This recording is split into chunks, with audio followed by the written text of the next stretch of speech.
Hey, welcome in. Sorry, we are a little bit late here. Had some technical issues, but wanted to make sure that we had Jake Sorensen on the show for Nebrasketball Tuesday here on Unemployed with Mike Schaefer. Jake, welcome in. Second ever show, first ever Nebrasketball Tuesday. I wanted to have a guest that has watched me in the arena, that I know cares as much as I do about Nebraska basketball, that I've argued with, that I've celebrated with, that I've commiserated with. And so who better for a Nebrasketball Tuesday, particularly in a year where Nebraska is now 15-0 after a win against Ohio State. Welcome in, Jake Sorensen. I'm honored to be here, Shay. Thanks for having me. And yes, I have seen you at your highs and at your lows. And right now, this is an ultimate high. And really enjoyed seeing you after the game on the other night too. On Friday night. So they keep winning. I don't know what this is. I don't know what this team is. I didn't expect this, and I love that this is what this team is. So I'm having a great time. I hope it never stops, and I hope I never stop dreaming if this is a dream. Yeah, this is beyond the even fever dream situation. Like the Illinois win was like, oh wow, they just keep doing it. Now they've stacked it with Michigan State and Ohio State. And let's just kind of dive into that Ohio State game, because to me, Jake, you could argue the most impressive win that Nebraska's had when you consider the context of some short rests, going on the road, a Monday game at probably not a particularly, threatening environment. I don't want to besmirch the Ohio State fans, but I've never really gotten the sense they care that much about Ohio State basketball or to the level of other Big Ten programs. But an opportunity coming off of that Michigan State game for an emotional letdown, and Nebraska came out and they started the game pretty hot, and then they cooled off quickly. And to me, Jake, it felt like they won this game despite really only having the C+ version, maybe the C version of themselves. Is that what you saw on Monday night? Yeah, I mean, I couldn't believe it. Nebraska was 8 of 29 on threes. Rink was off the first half. Price was not great the whole game, and that's why this team's dangerous. We saw against Michigan State, Nebraska made 5 2-pointers. That's it. There were 5 of 20 and 2-point shots, made 13 threes and beat a top 10 team. And then, like you said, great chance to fall apart and certainly let just a letdown happen. And they refused to lose. They've won 19 straight games. I don't know what we did to deserve this. I guess going through years of hell is what finally let us deserve this fun year of, I know that Jack used to say, like the groin kick era. Like, yeah, we're avoiding groin kicks right now. And there's a chance last night that they have a 14-point lead. They lose the lead the second half. And I said, all right, this might be the time it happens. And Rink hits a big three. And they respond with a three. And Nebraska responds right back with just a run to put them up by 8. And you're like, holy crap, these guys, this is a different team. Fred has these guys going, and they just believe. It's not just one guy. It is everybody. You don't have probably a true NBA prospect on this roster, which is fine because they've had those guys in the past with Fred and have had bad seasons with Bryce and Banton and those guys. But, go back to Illinois. Price was incredible in that game in the first half to give you the momentum. Last night, again, you're up 9-1. You're not trailing early in these games. You're taking away the crowd immediately in these road games, and you fend them off in the second half. And I'm proud of them, and I also just love watching them. It's just good basketball. And the first half last night was just a clinic. They moved the ball so well. They rebound. They pass it. I mean, they cut. And this is what we thought we'd see when Fred was hired. And the first 3 years were awful. 7 wins, 10 wins. And we said, really, we're just a cursed program. We can't win. And now, through patience and the growth, we're seeing what this was supposed to be all along. And it is a delight to watch, Schaefer. It really is. Yeah, I mean, it is remarkable watching, and particularly with this sort of group of guys where, on the surface, they come into the gym, like you put yourself in the shoes of the opposing fans or the opposing media or whatever it is, national media. If you're still one of these people that are legitimately asking if Nebraska is a legit team when they're 15-0 with all these wins they've stacked up. And I understand, like, they don't look physically imposing. I mean, the one thing this team lacks is they don't have like this rim protector on defense, though both Burke and Mast had some pretty important shot altering moments against Michigan State, but they don't have like the plus athleticism. They don't have a guy that just seems like he's going to be able to go get 2 points whenever he wants. But what they seem to have in spades are just a bunch of dudes that love playing basketball, have really high basketball IQ, and seem to just feed off of each other. And I know that's just a bunch of cliches to throw at once, and it's hard to kind of imagine that leading everything to the sort of season that you have here. But think about it this way: like when they needed plays late in this game, they got it from Frager.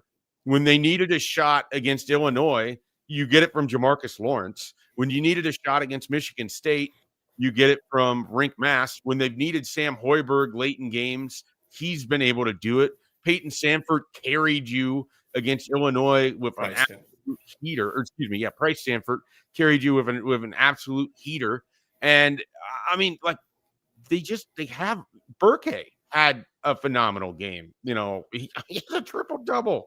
Like that's a guy that people wanted run out of town halfway through last season. And yeah, he's not going to be an all conference player, but he's really tough. He's your best rebounder. You're getting good minutes out of him, and they have these guys. And then coming off the bench, you get Cale Jacobson. Frager comes off the bench and gives you just frenetic energy every time. I saw here in the comments, like and it's true. I mean, he's able to get under the skin of these guys. And so he sort of is like this young puppy running around doing all of this stuff. And then they got a bunch of old dogs in this pack, and they're just, it's like a hunting party for them. I mean, and they're just picking these teams apart for the most part.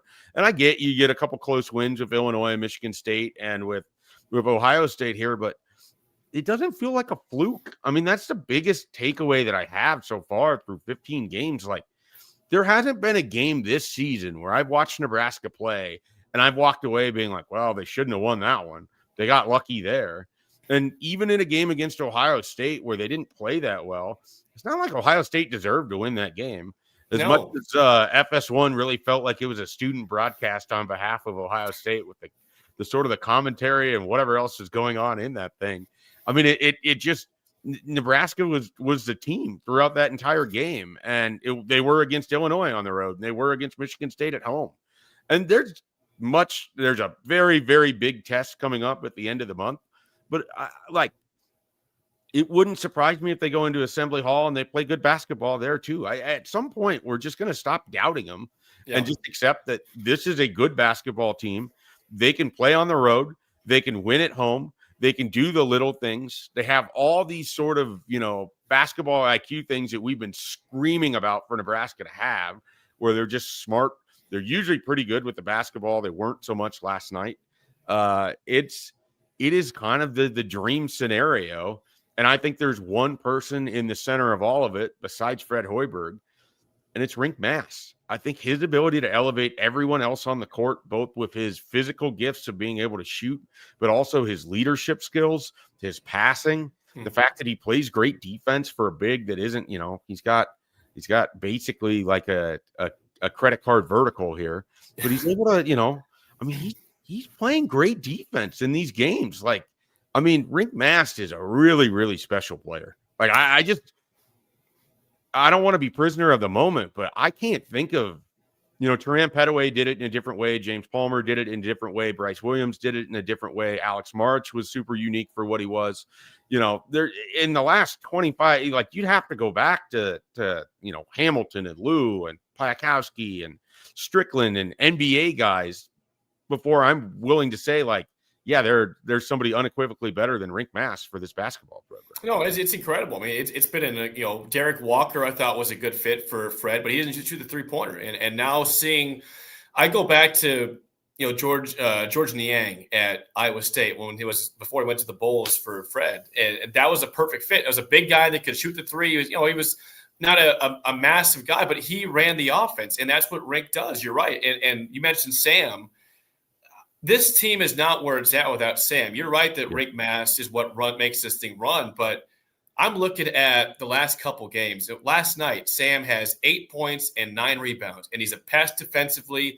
And Mike, you and I have watched basketball for a long time. And here's what I was laughing at last night watching that game is, and it's been the whole case the whole season. I remember vividly years under Barry Collier, under Doc Sadler specifically, where Nebraska could not break a press. And they're doing this with ease, as it should be for a Power 5, Power 4 basketball team. But there was years where, like, we can't have that because Nebraska can't have nice things. And now Fred's like, all right, this is enough of that. Like, this is simple. And they break it with ease. And Ohio State was running a pretty decent press, and it was not an issue at all for everybody. Barricade, Rink, Sam, Frager, everybody was involved. It's not like you just had one ball handler. They all can handle it. And so just the fact that you mentioned, Schaefer, that they're so dangerous in many ways. Like, look at the last 2 games. Nebraska has not shot the ball very well, and they've won. Michigan State, I mean, they put 58 points on the board and won. They go to Ohio State last night. I mentioned 8 of 29 and threes. They were 1 for 10 in the second half. Or at one point, I think they finished that in the second half. Like, they didn't make threes, and they won because they play great defense. You mentioned that. They rebound the ball. I know that Michigan State had a bunch more rebounds than them, but last night it was 38-29 in the boards. And here's the real deal. You mentioned that Ohio State's a good team. I think they're a tournament team. They're probably a bubble team, if not in. They're fringe, yeah. Well, here's the thing. Nebraska last night, 22 points off the bench to 0. And that's Frager, and that's Jared Garcia, and that's Jacobson. And we didn't see Oogie play the last couple of games. He played against New Hampshire. I think he's got potential. Of course, the season is out for the year with the injury. He would have been a huge part of his team off the bench. Like, nobody saw this coming, and maybe we should have. Maybe it's the fact that we didn't know what Rink would be post-knee surgery. It was missing last year. With no Bryce Williams, we didn't know who would carry the load. And the thing is, they all carry the load. You don't need to have Bryce take 20 shots a night and beyond. If he's off, you're not going to win the game because everybody on this team appears to like each other and they lift each other up. And we haven't had a guy off the bench for a long time like Frager that can score whenever he wants, get to the rim when he wants to, make threes. And he's a freshman. It is it's remarkable how good this team is in so many facets. And Rink certainly is the one that drives it. But I would argue that Sam Hoiberg is right in that conversation too. Yeah, no, you're absolutely correct with Sam. I think the thing about Sam that stands out the most to me is that he's just become so assertive, as now a veteran player, as a guy that we watch literally grow up in this program during his 4 years after the red shirt. And this was someone where the knock that I would have on him is that it's great he does all this little stuff, but it hurts you on the offensive end because he's driving into the paint and he's not putting it up because he's going to get his shot blocked, or he can't finish, or he can't do this. And he's able to do that now. He's taking guys off the dribble, or he's using the back cuts, and he's doing the up and unders, or he's kicking it back out. He's assertive when he's getting the ball to shoot. I mean, it's just awash with confidence. And, when you have a team like this, and it just feels like they're making the extra pass and the ball ends up in someone's hands, with maybe the exception of Berkay. I feel pretty good if whoever's shooting the three, especially if they're getting an open look, and most of the time they're going to be able to knock it down. And then on nights where they're not, somebody else is going to step it up, or they'll figure out another way to win. I mean, I have never doubted, even when it was bad, that Fred Hoiberg was a good coach. My concern at that time, and it played out to be true, is that it's hard to be a coach of a basketball program if you're indifferent as to bringing in the players because you're putting someone else in charge of that. And he took a bigger approach to it when Matt Aldamasa moved on, and we've seen Nebraska play better. I think Sam's involvement reinvigorated Fred Hoiberg in a way. I don't know if he would ever admit it in that way, but it certainly feels like that has been a part of it too. And, Nebraska, they got tough. Like, the other thing is, it takes coaches time to adapt to different conferences. I mean, Illinois basketball is what they are right now. But do you remember when Brad Underwood first went from Oklahoma State to the Big Ten? They were awful. They were. And he had to adjust. And now he's running an Eastern Bloc team out there. And so, congratulations to Champaign for being the sister city of all the different places in Europe. But, he figured out the formula for how to win in the Big Ten. I think Fred Hoiberg really didn't bother to do that for a little while and then needed to. And the program has been much more successful for it. And again, having a guy like Rink Mast, he's sort of the, raises everybody else around him. Sam Hoiberg does that. We know that Cale Jacobson does things that it's hard to see, in the box score, but you see it on the court. You saw it at the end of halves last year where they would just bring him in to just sort of like finish out the first half, usually to protect fouls for somebody, but he just does things. And so, it's been remarkable. Let me ask you this. What is your biggest concern remaining with this Nebraska basketball team as they continue to play through the next 16 games of Big Ten play here? Sorry, should I say that more time? Schaefer, you cut out for a second there. Oh, sorry. Yeah. What's your biggest concern here, for Nebraska basketball as they try to finish out the next 16 games of Big Ten play and really kind of prep themselves for what's next? Well, I think a couple things. I hope that when they get their first eventual loss, it doesn't say, okay, that pops the bubble and here we go. I hope it just says that pisses them off. And listen, we didn't like that. We're a good team. I saw this before we got this show today, Schaefer, that Joe Lunardi has Nebraska right now as a 3 seed, and Michael DeCourcy of the Sporting News has them as a 2 seed. And so just know that people are thinking highly of you. Like, don't look at that and stop playing hard basketball. You got to keep getting there, and it's a full season. So I hope that when that first loss happens, they don't just kind of get in their feelings and lose their way. And I don't think that they will, because they are on a mission. I mean, going back to last year, they were pissed off. They missed the Big Ten tournament because then at that point, don't forget, before they played Iowa, if they won that game, they're in the tournament, and they still have a great chance of making the tournament. Like, we're talking the NCAAs. They were right there on the first 4 out for Lunardi before they lost to Iowa and missed it completely. And then the crown happened, and they fought through that. But biggest concern is any injury, of course. You lost the season, of course, already. And if anything happens, God forbid, to Rink Mast, or who already has the knee surgery from last year, that'd be terrible. And I just don't want this dream to end. They mesh so well together, and I'm afraid that any sort of injury, going back to like Isaac Copeland when you had the James Palmer and Isaiah Roby years, and how good that team was, and one injury just ended that season. I guess that'd be my biggest fear, because I think that if everyone stays healthy, they will have this, as Izzo once said, the junkyard dogs mentality that Nebraska has, and they're physical, they're tough, as you said, but they can shoot the lights out at any given time. So I guess long answer short, any sort of injury is the concern. But if that's not the case, I don't really fear anything with these guys so far. Yeah, I think that's fair. I mean, obviously, continued health is critical. And, just making sure when you have the opportunity, they played in some close games here recently, but if you are able to pull away, or if you're unfortunately on the other side of it, just try to grab that rest for Rink when you can. He looked great. Like last night, it was a little bit rougher for him. It wasn't the best game that he's had, but, for the most part, that guy looks like the version that was at his apex for Nebraska 2 seasons ago. And so you're going to need that, down the stretch, and certainly in the month of March. And so if you can steal that rest when you can, and you have those games against Michigan State, and that you can't let him be on the bench for too long because it's too big of a loss, that's the risk and reward there. So, that's a huge, huge thing. Let me spin it forward then. So I asked the biggest concern. Let's play the other game. Let's let your mind wander a little bit. How many wins, or I guess how high rankings wise, can this Nebraska team get? So they're at 10 right now. Yeah. Some sort of barring some sort of loss against Indiana at I think they'll be around 10 to 12, maybe could get up to like 8, if they beat Indiana. But how high could they get though? Where do you think this thing could get to? Well, I don't know everybody else's schedule in the country besides Nebraska, but looking at what they have, like 15-0, and like you said, if they beat Indiana, that's 16-0. And then beyond that, Oregon is not very good this year. There's no givens ever, and no game is ever a given. But Oregon is a game you should win next Tuesday night.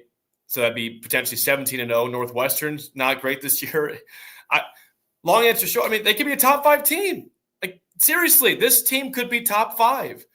And at that point, I start I got to start watching more of these teams that are elite, like Iowa State and more Michigan. We'll see Michigan, of course, on January 27th on the road, and that'll be a very, very tough game.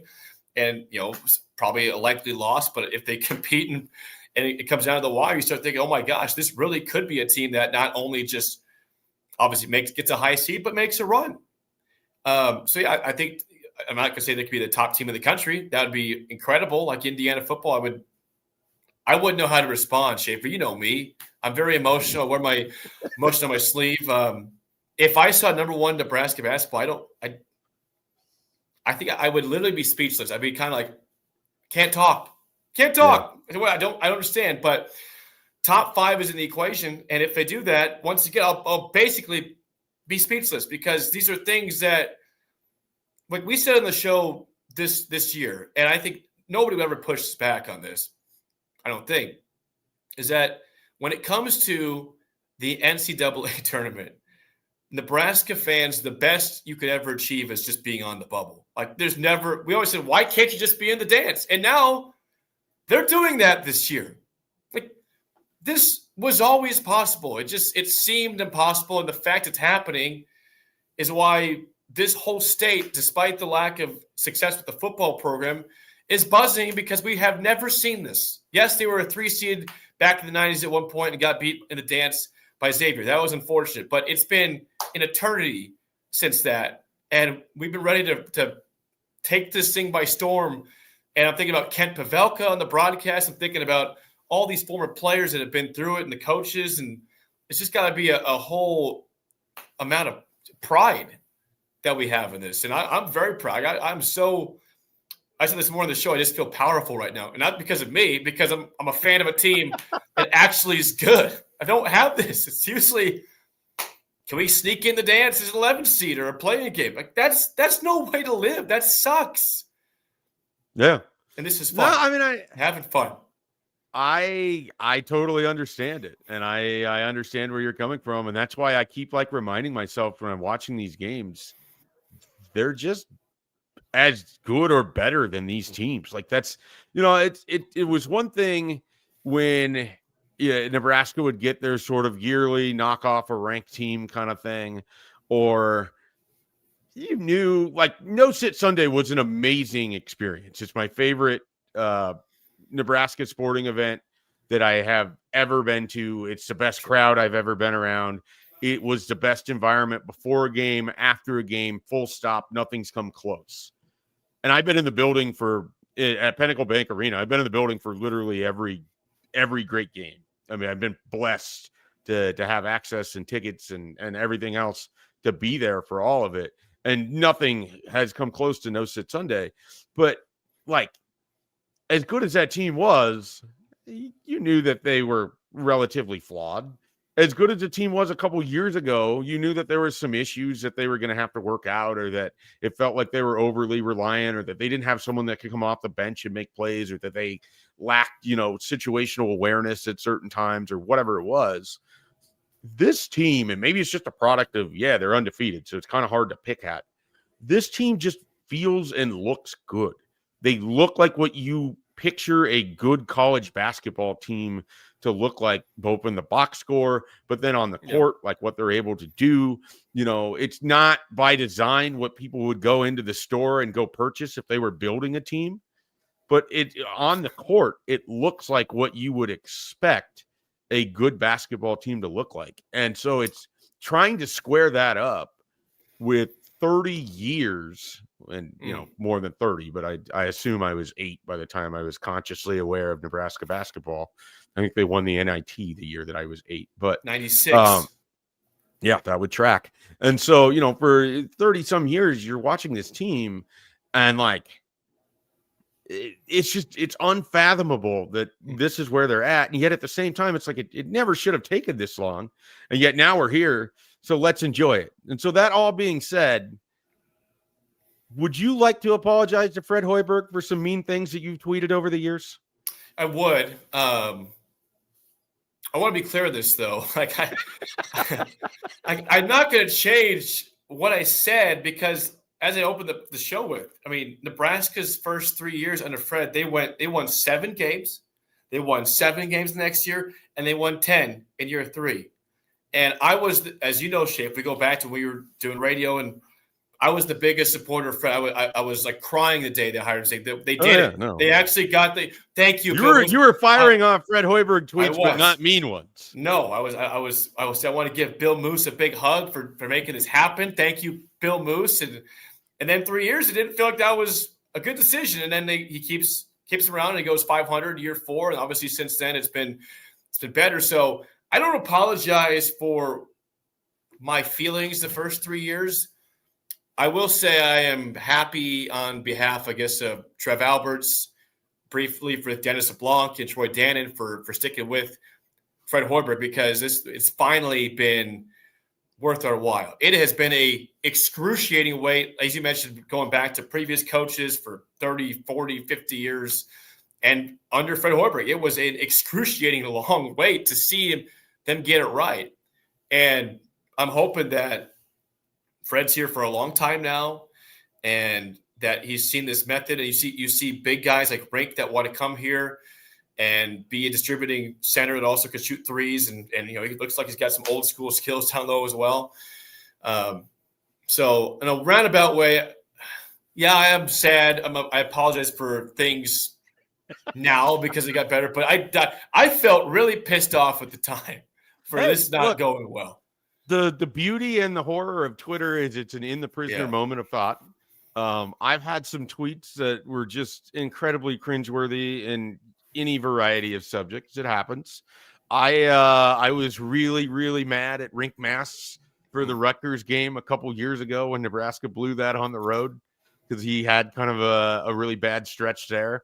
And I'm sure I tweeted some things that looking back on, and now I'm talking about him as, he's this golden child of Nebraska basketball.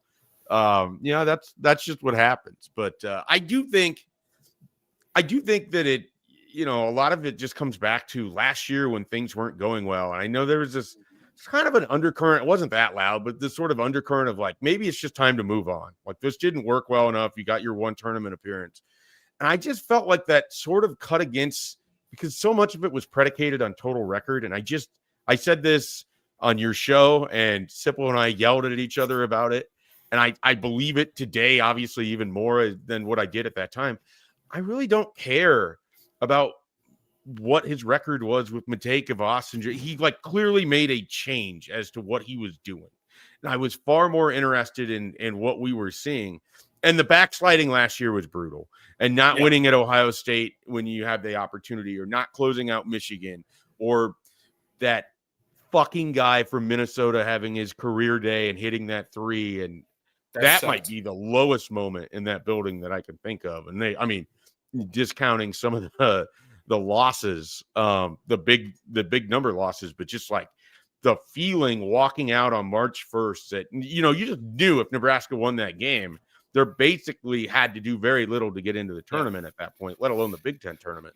And so it just, I understood where all of that was coming from, but I just have this belief that this is as good of an X's and O's coach as Nebraska is going to have for basketball. I want to continue this ride, or I wanted to continue this ride. And I'm really glad that Troy Dannon did. I don't think there was ever a serious discussion. I don't think financially it was ever a serious discussion last year. And I give a ton of credit to Fred Hoiberg for, going in on a budget and finding the right guys and the right pieces to put around, the players that came back. And we made a joke of it, but it was fun for me I watched more random Crown basketball games than I ever could have imagined, let alone Nebraska's wins in that tournament. I don't know if that matters for this year. We always have that debate with bowl games. Does the momentum carry over for an entirely new team? I don't know if last year's Crown championship carried over for this version of Nebraska basketball, but what it did is it told me that they weren't just a waste last year, and that there was a reason to have some optimism coming into the year, even if it was going to look a little bit different. And so I am very, very happy that they've carried that momentum, as much as they have. I want to hit this too, Schaefer. I think people do know this. I think they mentioned it, but I do stand by this, that in mid-October when Nebraska hosted BYU in the exhibition game, and they won. Now, again, doesn't count, But if you were there like I was, this is the day after Nebraska lost to Minnesota in football, so you need something to do to take your mind off it. And BYU comes to town and you beat them. And you made 16 threes. You saw everybody play well. It's okay. Wish I kind of counted, but we saw this team win a title last year in the Crown. And was there optimism at that point? What this, they're picked 14th, I believe, in the Big Ten preseason, so there wasn't much belief. But for those who saw the end of last year and then see Rick Mask come back and look good in that game, say, okay, let's see how this goes. And the fact they won that, and Dybonsa played well for BYU in his first game, and they had the starters in for a long time. That helped me with belief. I think it helped the players with belief. And I'm watching last night, Schaefer, and again, all these guys just have swagger, and I love it. I don't see anybody that's lacking confidence, which is incredible. But I'm sure you watched it when they're showing Jamarcus Lawrence at the very end, at the free throw line. Like, he's smiling. Like, yeah. That's a situation that most people are nervous. Like, okay, I'm on the road. I got to make these free throws. And he's up there as calm, as cool, as collected as can be, and just drains two without – it just swishes them both. I mean, it's just perfect because he knew he was going to. These guys expect to win. You heard him say after the Michigan State game, don't storm the court, have your fun. But we expect to win that game. And I know it's caused different feelings from the fan base in terms of if that's bad karma, whatever that is. I don't care. They came back and beat Ohio State and said, listen, we're a good basketball team. We expect to go a long ways and win.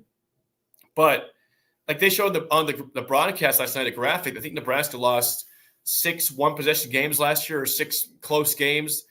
And seeing that kind of swagger from Jamarcus right after Sam had missed a big free throw to give Ohio State still a chance in that game late is just like they get each other's backs. They believe they're going to close it out. And yes, they'll probably lose a close game here at some point soon. That's basketball. It's sports. But they're not scared of the moment, Schaefer. Like, they are not scared at all. And I think that's when you talk to fans saying, when's this going to fall apart? They're thinking these guys are just like dreaming right now. Yeah. But I don't think that I think they're saying, hey, we're just good and we have arrived. And don't put Signetti, don't put your previous Indiana teams on the name of Nebrasketball. This is a different group. We don't need to have this hex. We don't believe in it.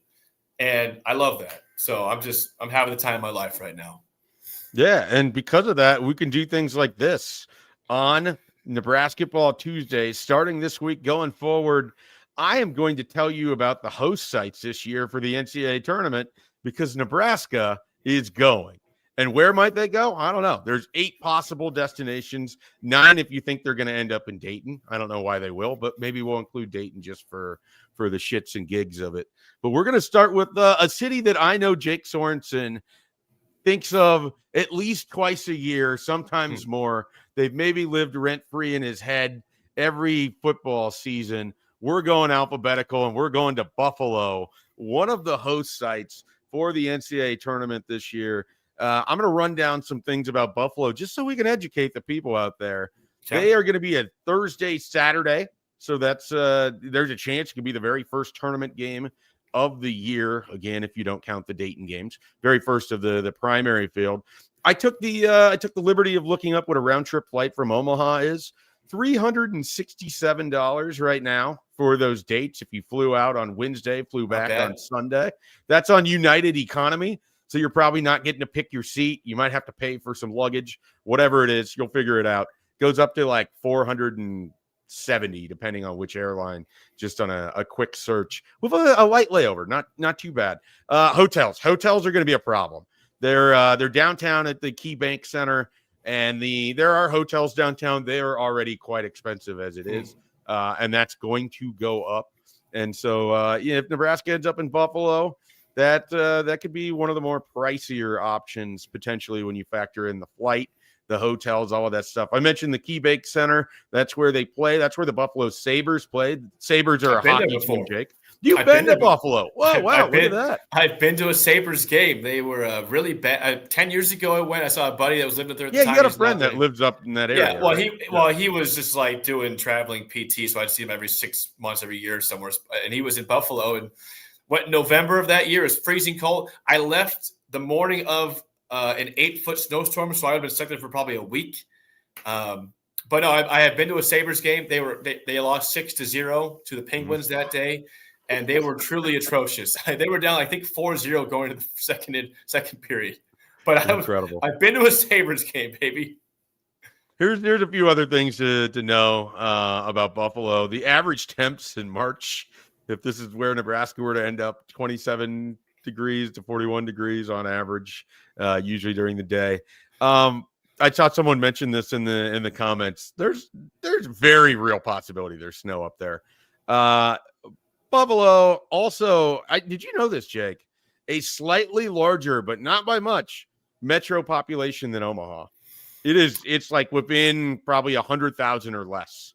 I would say Buffalo and Omaha. Well, they have two professional teams there, the Sabres and the Bills. So I would hope that they're bigger than Omaha. But that proves that Omaha probably could be in the conversation for a pro team. But no, I get that. Also, Schaefer, on Buffalo, it's one of the sites where people have given me the most crap of my entire life about something. I told you it was there 10 years ago. I went to the place called the Anchor Bar, the home of Buffalo. The home of so I was going to mention that famously, the home of Buffalo wings. I chose at that point to get barbecue sauce on my wings and never heard the end of that for probably 5 years. Say, oh, Jake went to Buffalo and got barbecue wings at the home of the Buffalo sauce. I did. And it was very good. All right. They were bone-in wings. I did get bone-in, yes. I did not get boneless barbecue at the home of the Anchor Bar. I did not do that, but I got a lot of flack for that, and rightfully so. All right, some other Buffalo things here. Well, for the history nuts out there, the city was actually the site of the third presidential assassination. William McKinley was shot by anarchist Leon Kozlov. I don't know if I pronounced that name right, but I'm just going to pretend like I did. Theodore Roosevelt became president shortly after that. So if you're a big Theodore Roosevelt person, there's a museum, a walking trail, all of that stuff. Lots of architecture and art galleries in Buffalo as well. So lots of educational opportunities should you need to kill some time between games. All right, let's if you were to rank, just give me a 1 through 10 scale, Nebraska basketball playing in Buffalo in March. How would you feel about it? 1 through 10. Well, obviously factoring that they're playing no matter what. So take that out of the factor. Is one good or is one bad? One is bad. 3. I'm assuming Jake Sorensen's finding a way to go to this game. Oh, I'm going wherever it's at. I'm going. I like the fact that the round trip flight is cheap. Hotel is not surprised that they're going up. I've been to Buffalo. It's a fine city. Like you said, it's a nemesis city of mine with the Bills being there. As a Dolphins fan that I am, I will go, but it's not preferred. I'd say it's probably a 2 or a 3 out of 10 in terms of where I would like to go watch them play. It's not a 1. It's not a 0. I'll go 2 or 3 to get redemption at the Anchor Bar to have a Buffalo wing the way it was intended to be. Yeah, I've done rankings on all 8 sites, and I have this as 7 out of 8 of the options. So it's better than one other location. Oh, Lord. Okay, never mind. Okay, yeah. I got you. No, the other way around. So yeah, got it. No, I have it 7th out of the 8 sites. I would love to go to Buffalo. This is not when or why I want to go to Buffalo. So I would say this little shape. One thing to consider to help Buffalo out is if you have a passport. Canada is very close by. Yeah. Niagara Falls, let's say Nebraska wins the first day, get the next day off. Maybe in your off day, you take a trip to Niagara Falls. It's an hour drive there and back. You see Canada. It's 31 degrees out and snowing. I'm not going to Niagara Falls. It's mid-March. It's not necessarily going to be 31 degrees. It's Buffalo. Wear a coat, Schaefer. It's a cool experience. I've been to Niagara Falls twice, actually. I would go a third time if Nebraska plays there. I would love to go to Niagara Falls. I don't want to deal with it in March. I don't want to have any kind of travel issues where my flights can't get out there and I can't watch Nebraska because of 14 feet of snow. I don't want to have to figure out navigating in a community where I may not have a walkable hotel to the arena. So Buffalo sits fairly low, even though I would love to go there. And I think they would get behind Nebraska basketball in a big, big way. Maybe they're jumping through tables, tailgating. Who knows what the community would do for Nebraska, but it's low on my list. All right, we'll finish up basketball talk with this. You mentioned it.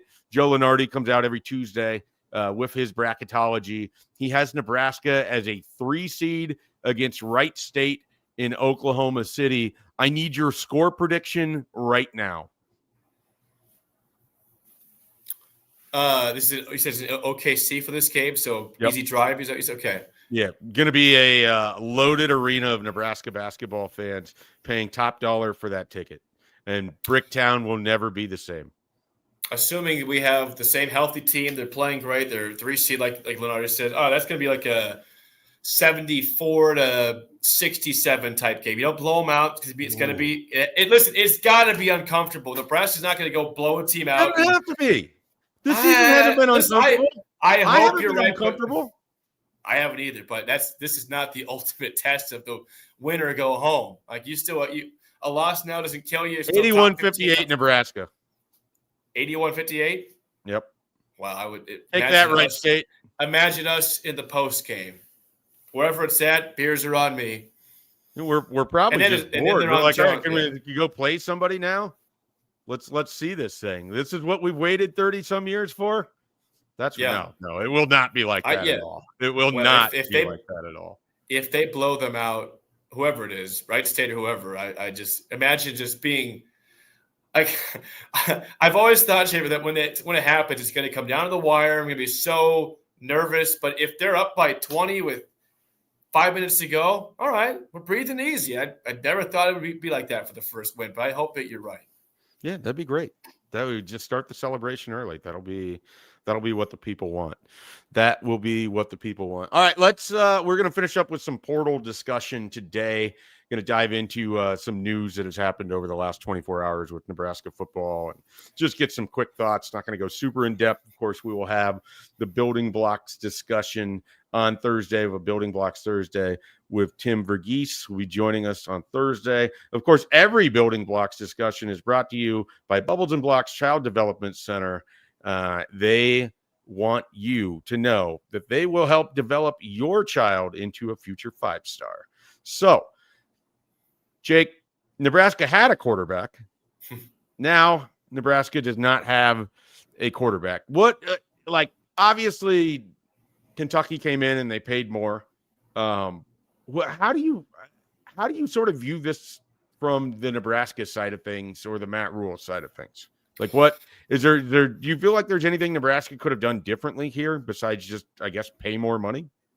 Right now it comes down to money. I'd say, how do I feel about this? It's annoying. It's the whole portal itself. It's number one, is exciting and annoying. It's the same thing at the same time, because when you get a guy, it's like, oh, this guy could be great, but also stuff like this sucks. It's not fun. It's not how it's supposed to be. It's not supposed to be a bidding war once you committed to somewhere and someone else comes in and says, listen, I'd like to give you $1 million more if that's what it was. And sorry, Nebraska, I'm going over here. Like that's not what this is. In free agency in NFL, you don't have a team sign you and then you go somewhere else the next day because they gave you more money. That's not how this works. Now, I know Nebraska didn't get the signature. I guess that's the issue here. He never signed, so to speak, with Nebraska. So I guess he was still on the market and actively searching, apparently. But where does Nebraska go? I mean, Aiden Childs is in that conversation. The kid from UNLV is in the conversation. Like, I don't know how good Kenny Minchie is. He didn't play at Notre Dame very much. He lost a close battle to CJ Carr. So, maybe he's really good and it works out for Kentucky. But I would say the names I'm seeing to be considered beyond Minchie don't really excite me, but we can all be wrong. And I think that I would stay away from DJ Lagway. He had 14 picks. I watched him against LSU. I'm like, oh my, what was 5 interceptions in that game? This is a guy that was like a top 5 Heisman contender before the season and just fell apart. So maybe he lost his way with Billy Napier, or I don't know. Maybe you can fix him. But what I saw in limited capacity of DJ Lagway was not somebody that I think fits well here, even though he's mobile and can run. Like I said, annoying, exciting, unpredictable. Like the next 10 days still is so much carnage to happen and also so much addition that we have no idea if it's going to work or not. Yeah, it's hard for me to get super worked up about it because they never really had him. I didn't really know what he was going to be. The thing that I will keep saying all offseason to the point that people are going to want to throw stuff at me is none of it matters if we don't know what Dana Holgorsen can actually run offensively. And then you look at these quarterbacks and they're all over the place. Like, do you have a feel like talking with Sipple every morning or Bill Bush or whoever, I mean, do you have a feel for what Nebraska's offense really wants to be for 2026? I mean, it doesn't look like they're going to go into the portal and get running backs. So I guess we're going forward with two guys that you barely played this year because you had an All-American running back. And instead of cashing in on the fact that you had an All-American running back by getting a legitimate running back, you're just going to look at what you had and say, that's good. I have no idea what they're doing offensively. And I wonder, do the wide receivers look at that and they're like, all right, well, we had a quarterback. Now we don't have a quarterback. Is this where we want to be? Look, there's all these sort of dominoes. And to me, it all starts with what is it that Dana Holgorsen is building offensively? We have no idea.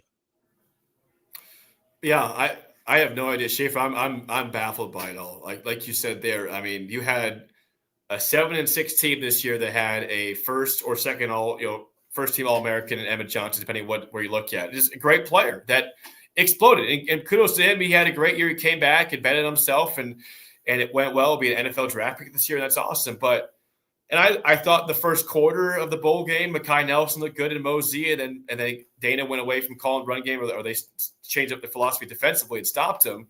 But I don't know if you can convince me or the fan base that those two running backs, either of them, can be anywhere near what Emmett was last year. Clearly, they didn't think that could be the case this year because he got hardly any carries at all during the season. And, yeah, they got a couple offensive linemen, a kid from Iowa State and today from South Carolina, which Tree could be good, but he might not be good. I have no idea.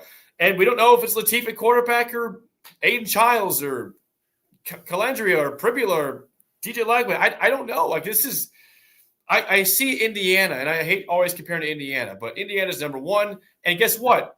They're preparing for a semifinal game on Friday, and they've got an incredible haul of players this week in Josh Hoover. They got Turbo Richard from Boston College. They got the kid from Michigan State at receiver. Like, they're putting work in while preparing for a playoff game and hopefully a national championship. And I know it's not about how, the portal still has 10 days to go, but you're off to a pretty slow start. And you have a lot of things to address here. And maybe Pat Stewart and Matt Rule have a plan here, and Hoiberg and Rob Arch to have a plan of how to get great players. And I like Chambliss, the kid from San Diego State they brought in yesterday, the linebacker. That'll be a nice pickup.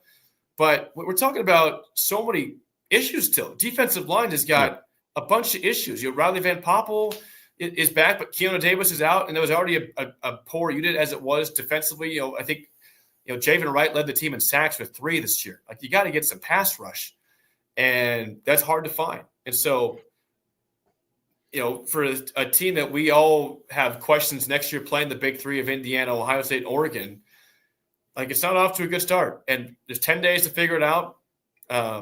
But to answer your question, no, I don't know what they're doing. I don't know what they're doing offensively. I don't know what the philosophy is. And I'd be curious what they'd say behind closed doors about that question if you asked it to them.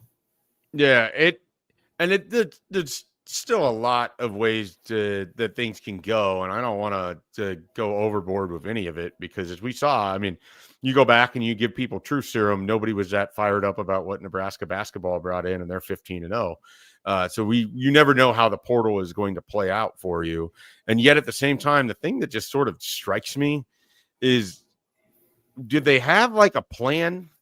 And why are things sort of not going as to plan? Was the idea you're bringing in Rob Orich and Manning, and you're going to bring in these San Diego State guys? Because it hasn't really played out that way. You thought you were going to get this quarterback from Notre Dame, and it didn't play out that way. Like, why does it feel like Nebraska's caught flat-footed and other people have been able to kind of execute what the idea was or what the plan was? You had this whole month to put this together. We know they didn't spend the entire month building a plan for the Utah game, the Las Vegas Bowl. So what was it coming in? And then why does it feel like you're already into your C's and D's and E's and F's at some positions? Other positions, you're not even going to bring anybody in. So, there's a lot of time left. We'll see how it all plays out. But I would say the early feeling coming, where we are here in the portal 4 or 5 days in, it does not feel like Nebraska is anywhere close to executing what they hope to do by this point in time. So no, we'll see. You heard about these different visits coming in. A lot, some of you guys have gone elsewhere already, and I mean, you've got only a couple players that have committed and several on the way out. That's fine. You got to obviously make space for new players, and if some guys aren't playing, they need to leave Nebraska. But it is really concerning. We had a guy call in the show yesterday, already saying that they're going to go 3-9 next year because they might lose to Ohio or Bowling Green. It's January 6th, and panic is at an all-time high. And I said, "Hey, man, Nebrasketball, calm yourself." Absolutely. But he can't. That's, as it often is the case, we look to Nebraska basketball to make us feel better. Is it often? Is it often? Often the case. Often the case. Often the case when you can get Jake Sorensen on your show, you're better off for it. Jake, thank you so much for joining me here on the first ever Nebraska Basketball Tuesday. You were very much who I wanted to kick this thing off with, and it was everything I could have hoped for and more. It was fun, Schaefer, and it's more fun being 15-0 and talking about a top 10 Nebrasketball team that we just hope keeps getting better to a top 5 capacity, and hopefully, a one or imagine there's a 1 seed. I don't know how it even operates as a human being. I don't think you have to worry about it. You get to that point, and instincts will just take over, and we'll see what happens then. That's the dream, and we'll see if we get to continue living that out. Tomorrow on Unemployed with Mike Schaefer, I'll be joined by Josh Peterson. We're going to dive into the college football landscape, kind of look ahead to the college football playoff matchups that are coming up this weekend, look back on the college football season, look at some of the changes that are coming, look at how the portal is playing out across the country. All of that coming up on tomorrow's edition of Unemployed with Mike Schaefer. Be there, 12 o'clock. We'll see you then. For Jake Sorensen, I'm Mike Schaefer. Thanks for your time today.